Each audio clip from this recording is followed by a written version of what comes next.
Hindi pedagogy class 2।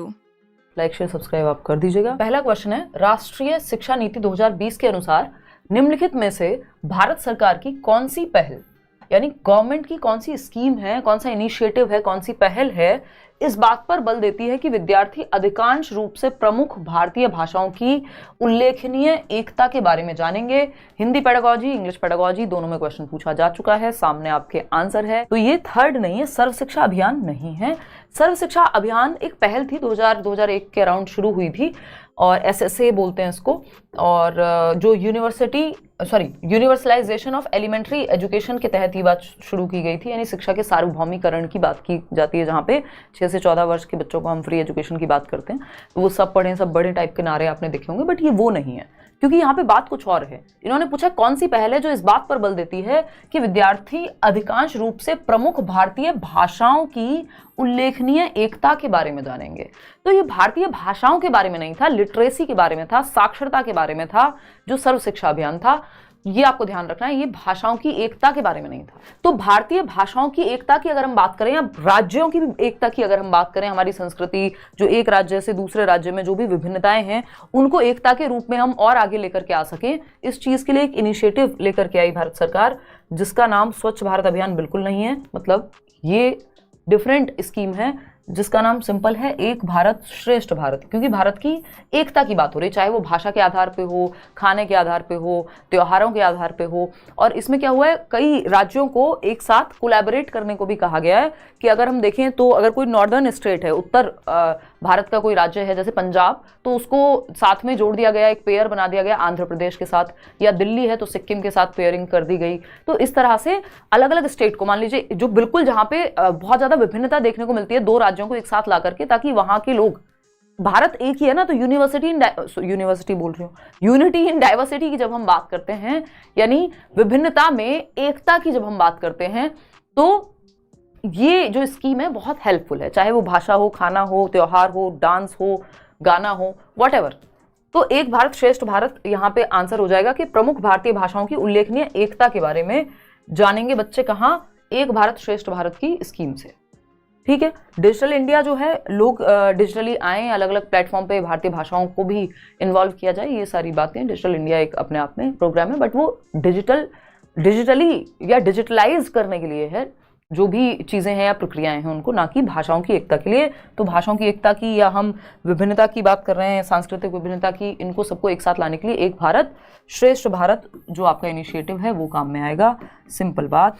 प्राथमिक स्तर पर भाषा शिक्षण के लिए कहानी सुनाने का तरीका सबसे अधिक महत्वपूर्ण है। अब देखना, ये क्वेश्चन आया हुआ है, कहाँ आया हुआ है, पेपर 2 में आया हुआ है ना, शायद ऑनलाइन एग्जाम जो आपका 2022 में हुआ था या 21 का होगा, तो ये क्वेश्चन आया हुआ है। प्राथमिक स्तर पर भाषा शिक्षण के लिए कहानी सुनाने का तरीका सबसे अधिक महत्वपूर्ण है, क्यों? तो अगर हम देखें तो महत्वपूर्ण, कहानी सुनाना क्यों महत्वपूर्ण है, सबसे अधिक महत्वपूर्ण क्यों है? स्टोरी टेलिंग की बात हो रही है।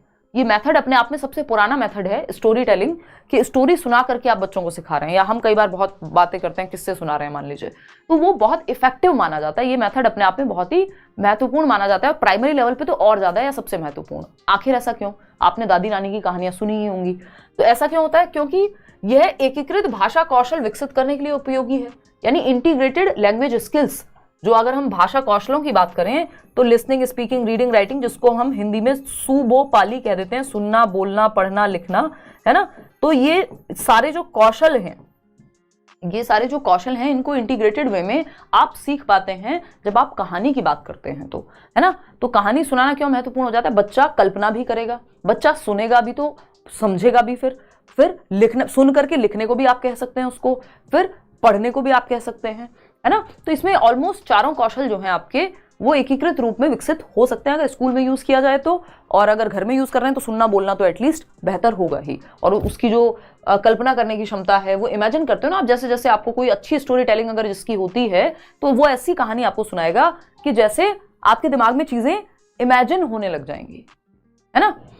तो यह एकीकृत भाषा कौशल विकसित करने के लिए क्या है? उपयोगी है। इतनी बात क्लियर है। यह कक्षा में मस्ती पैदा करती है, भाई मौज मस्ती आती है इससे।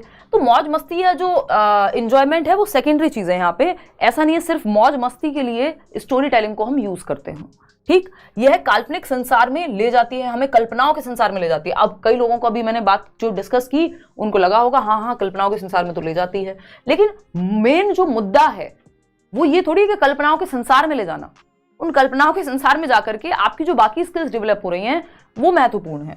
यह बच्चों की शब्दावली में सुधार करती है, यानी जो आपकी वोकैबुलरी है वो बेहतर होती है। हाँ बिल्कुल होती है। तो ये चारों ऑप्शन सही हो गए, और ऐसा पेडागोजी में होता है कि ऑप्शन सारे सही होंगे, फिर भी आपको एक बेस्ट ऑप्शन चूज करना है जो या तो अपने अंदर बाकी ऑप्शंस को समाहित करके रखे हुए है या फिर उन सबसे बेहतर है। दो ही ऑप्शन, मतलब दो ही केस बनेंगे एक ऑप्शन को चूज करने में, या तो बाकी ऑप्शन उसके अंदर आ जाए या फिर वो सबसे बेस्ट हो। ठीक, तो यह एकीकृत भाषा कौशल विकसित करने के लिए उपयोगी है, यानी जो आपकी इंटीग्रेटेड लैंग्वेज स्किल्स हैं वो डेवलप होती हैं व्यक्ति की कल्पना शक्ति से लेके, उसकी सुनने के कौशल से लेके, उसके बोलने के कौशल से लेके, क्योंकि जब आप सुन रहे हैं तो आपका बोलना भी बेहतर होता है ना। आप याद कर लीजिए जितने भी लोग जो अच्छे कथावाचक कह लीजिए आप, या फिर जिनकी स्टोरी टेलिंग अच्छी है, जैसे फॉर एग्जांपल आप जितने भी स्टैंड अप कॉमेडियन देखते हैं उनकी, मतलब जितने भी मीन्स जो बेहतर हैं उनकी जो स्टोरी टेलिंग है वो आपको बेहतर मिलेगी। जो अगर मैं बात करूं इवन अगर हम कुमार विश्वास जी का एग्जांपल लें, जाकिर खान, या फिर कोई भी अगर जो भी अच्छे कॉमेडियंस हैं, या सौरभ द्विवेदी सर, तो मैं इस बार इवन बोल भी रही थी उनको कि बड़ी अच्छी उनकी स्टोरी टेलिंग है। तो अगर हम देखें स्टोरी टेलिंग क्या है, आपको इमेजिन करा देगी वो जो कहानी है या वो जो बातचीत है, वो आपको लगता है आप खो गए हैं उस चीज में। ठीक है ना।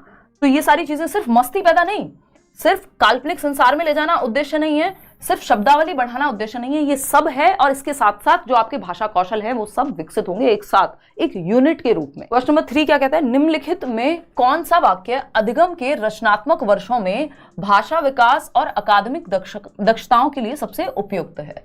यानी कौन सा वाक्य अधिगम के लिए, यानी हम सेंटेंस लर्निंग की जब हम बात कर रहे हैं, और जो रचनात्मक वर्ष हैं जब बच्चा वाक्य बनाना सीखता है, उनकी रचना करना सीखता है, तो कौन से भाषा विकास और अकादमिक दक्षताओं यानी एकेडमिक स्किल्स, पढ़ना लिखना, इन सब के लिए महत्वपूर्ण है। जब बच्चा वाक्य बनाना सीख रहा है, उसकी रचना करना सीख रहा है, तब तो बच्चों को बार बार वार्तालाप में शामिल करना चाहिए। बच्चे जो देखते हैं उन पर ध्यान आकर्षित करने तथा उस पर संयुक्त टिप्पणी करने को कहें, है ना। जो भी देखा है उस पर टिप्पणी दें। सामाजिक कार्यों की अनुकृति वाले खेल खेलें। बच्चों को फिल्में देखने के लिए प्रोत्साहित करें। अब सारी सही लग रहे होंगे भाई, सब सही ही हैं अगर देखें तो। ठीक है ना। फिर से पढ़ते हैं, क्वेश्चन क्या था, निम्नलिखित में से कौन सा वाक्य अधिगम के रचनात्मक वर्षों में भाषा विकास और अकादमिक दक्षताओं के लिए सबसे उपयुक्त है, बताइएगा। अब ये क्वेश्चन उन्होंने थोड़ा सा कॉम्प्लिकेट किया है। बच्चे जो देखते हैं उन पर ध्यान आकर्षित करने तथा उस पर संयुक्त टिप्पणी करने को कहें। इससे बेहतर ये नहीं है कि अगर वो वाक्य की संरचना सीख रहे हैं तो वो वाक्यों को बच्चों को बार बार वार्तालाप में शामिल कर रहे हैं। यानी आप क्या कर रहे हैं, बच्चों को एक्टिविटी में या कम्युनिकेशन में इन्वॉल्व कर रहे हैं, जहां वो टिप्पणी भी दे सकते हैं। तो ये वाली बात तो यही आ गई है ना, जहां वो टिप्पणी भी दे सकते हैं। टिप्पणी लिख के थोड़ी दी जाती है, कमेंट तो आप वर्बली भी पास कर सकते हैं या बात कर सकते हैं।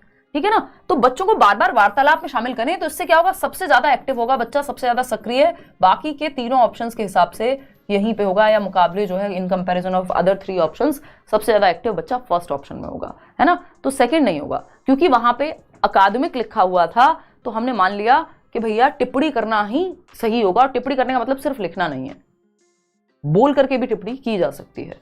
ठीक है ना। तो बच्चों को बार बार वार्तालाप में शामिल करना, उससे क्या होगा, रचनात्मक वर्षों में भाषा विकास और अकादमिक दक्षताओं को हेल्प ही मिलेगी। शुरुआत में जो प्राइमरी क्लासेस हैं हम बच्चों को सिर्फ लिखवाने पे थोड़ी फोकस करते हैं, तो फर्स्ट ऑप्शन ज्यादा बेटर है सेकंड से। क्वेश्चन नंबर 4 कहता है, भाषा शिक्षण का उद्देश्य होना चाहिए, यानी लैंग्वेज टीचिंग जो हम कर रहे हैं, भाषा को सिखा रहे हैं यदि, तो इसका ऑब्जेक्टिव क्या होना चाहिए, इसका उद्देश्य क्या होना चाहिए, फटाफट से बताइएगा।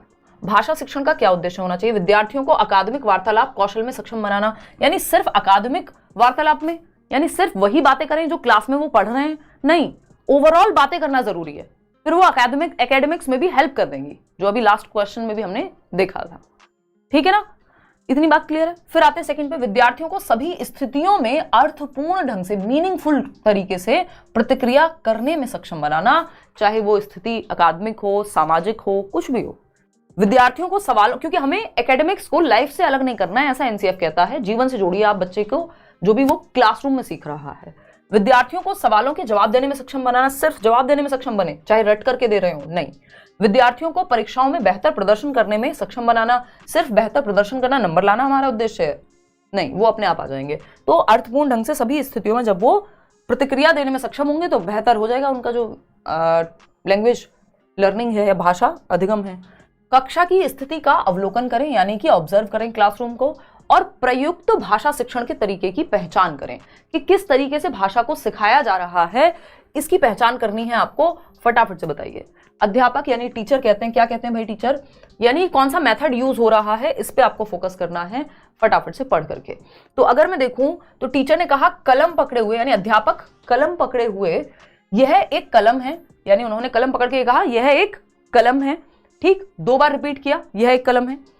दीवार पर लगी घड़ी की ओर इशारा करते हुए, मान लीजिए घड़ी लगी हुई है क्लासरूम में, तो उधर इशारा करते हुए कहा यह एक घड़ी है, 2 बार कहा, फिर से कहा यह एक घड़ी है, ठीक। सभी अपनी कलम पकड़ो, तो सबको अपना जो पेन है वो पकड़ने को कहा, बच्चों ने भी हाथ में पेन पकड़ लिया। फिर क्या हुआ, सभी विद्यार्थी अपनी अपनी कलम उठाते हैं, उठा ली भाई कलम, ठीक। फिर उसके बाद क्या करेंगे, अध्यापक ने कहा सुनिए यह एक कलम है, फिर अगेन वही चीज रिपीट हुई, तो विद्यार्थी ने भी कहा यह एक, सबने अपनी अपनी कलम उठा करके कि यह एक कलम है। कैसी, कौन सा मेथड है भाषा को सिखाने का? पहला ऑप्शन है सिचुएशनल लैंग्वेज टीचिंग, कहते हैं इसको, स्थिति परिभाषा शिक्षण, यानी स्थिति के अनुसार सिखाया गया है। टास्क बेस्ड लैंग्वेज टीचिंग है, कार्य आधारित भाषा शिक्षण। कंटेंट बेस्ड लैंग्वेज टीचिंग है, टेस्ट बेस्ड लैंग्वेज टीचिंग है। प्रॉब्लम ये हुई है कि हिंदी पेडागोजी को ट्रांसलेशन कर दिया गया है इंग्लिश पेडागोजी से सीधे सीधे, और इस चक्कर में कई क्वेश्चन ऐसे अटपटे लगते हैं हमें आंसर करने में, क्योंकि वो हिंदी के लिए बनाए गए होते तो बात अलग होती, लेकिन जब से पेपर ऑनलाइन हुआ इन्होंने इंग्लिश वाले को ट्रांसलेशन करके देना शुरू कर दिया, तो उसकी वजह से कई क्वेश्चंस में अटपटापन लगेगा आपको सॉल्व करते हुए। तो उसमें इंग्लिश पेडागोजी के कॉन्सेप्ट को लगाना है, ना कि हिंदी के, ठीक, उन केसेस में। अब यहाँ पे जो आंसर है वो होगा आपका सिचुएशनल बेस्ड टीचिंग, SLT बोलते हैं इसको, सिचुएशनल लैंग्वेज टीचिंग, SLT। जितने लोग भी टास्क बेस्ड TBLT बोल रहे हैं इसको, तो वो गलत हो जाएगा आंसर। 37% लोग जो कि बोल ही रहे हैं, इसमें कोई भी जवाब सही दे नहीं पा रहा है ना। इसमें देखो कंटेंट बेस्ड भी नहीं है, ये कोई कंटेंट थोड़ी पढ़ाया आपको, वर्ड्स रटवा दी हो, वो होगा कंटेंट बेस्ड, नाउन प्रोनाउन ये वो। अगर टास्क दिया होता तो बच्चों को टास्क दे देते हैं, टीचर रिपीट नहीं करवाते सिचुएशन दे करके। टास्क बेस्ड जो लैंग्वेज टीचिंग होती है, TBLT बोलते हैं उसको, उसमें आपको कह दिया जाएगा एक काम करो, एक पैम्पलेट बना के लाओ कोई एडवर्टीजमेंट का, एक काम करो कोई ब्लॉग लिख के लाना, कल एक वीडियो बना के लाना। ये टास्क बच्चे को दिया गया है, टीचर नहीं उसमें खुद से बार बार रिपीट करेगा सिचुएशन में आकर के, तो इसलिए TBLT नहीं होगा ये, है ना। तो बचता ही है सिर्फ क्या, सिचुएशनल लैंग्वेज टीचिंग, स्थिति भाषा शिक्षण, परिभाषा भी नहीं, स्थिति भाषा शिक्षण, ये क्योंकि ट्रांसलेटेड ही है। सिचुएशन को के हिसाब से आप लैंग्वेज को सिखा रहे हैं। आपने बच्चे को कहा कि एक काम करो, सब्जी लेकर के आओ 5 मिनट, मतलब वो सब्जी लेने गया है और सब्जी से रिलेटेड शब्द सीख रहा है। जैसे जब वो वॉशरूम जाने के लिए पूछता है तो वो इंग्लिश में पूछ रहा है मान लो, तो वो सिचुएशन में शब्दों को यूज कर रहा है ना, मे आई गो टू वॉशरूम और व्हाटएवर। तो यहाँ पे आपने सिचुएशन दी है कि ये एक पेन है, तो वो पेन है वहां एग्जिस्टिंग सिचुएशन के हिसाब से बोला गया है उस सेंटेंस को, तो कोई और ऑप्शन यहाँ बचता नहीं है। रियलिया का प्रयोग किया है एक तरह से,